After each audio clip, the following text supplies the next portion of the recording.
இனி கொசு தொல்லையே கிடையாது. இவ்வளோ நாளாக பகல் ஃபுல்லாக ரெஸ்ட் எடுத்துட்டு நைட்டு ஓவர் டைம் பார்த்து நம்ம உடம்புல இருக்க மொத்த ரத்தத்தையும் ஸ்டார் போட்டு எடுத்துருது. காலையில் ஏஞ்சி ஊர் ஃபுல்லாக சுற்றி பார்க்குறோம். வீட்டுக்கு வெளியில் லைட்டாக கூட தண்ணி இல்லை, ஊர் ஃபுல்லாகவே தண்ணி இல்லை, எங்கே பார்த்தாலும் காஞ்சி கரவடாய் போய் நிற்கிது. இந்த கொசு எங்கே தான் போகுது பகலில்?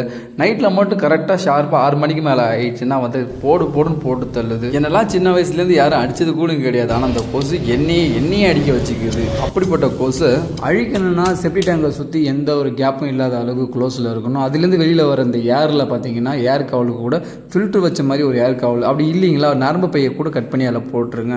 அப்படி போட்டிருந்தீங்கன்னா தண்ணி உள்ளார அது போகாது, முட்டை உள்ளே விடாது. அப்படி இருக்கும்போது அது இனம் அழிஞ்சிரும். இது முடிஞ்ச வரைக்கும் உங்கள் ஃப்ரெண்ட்ஸுக்கு ஷேர் பண்ணுங்கள். இது மூலமாக மட்டும் அழின்னு பார்த்தீங்கன்னா முடியாதுங்க.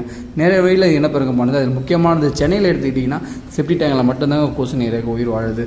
இது உங்கள் ஃப்ரெண்ட்ஸுக்கு ஷேர் பண்ணுங்கள். முக்கியமாக எலக்ட்ரிக்கல் கடைக்கு ஷேர் பண்ணுங்கள். அப்போ தான் அவங்க வாங்கி வைப்பாங்க நம்மளுக்காக.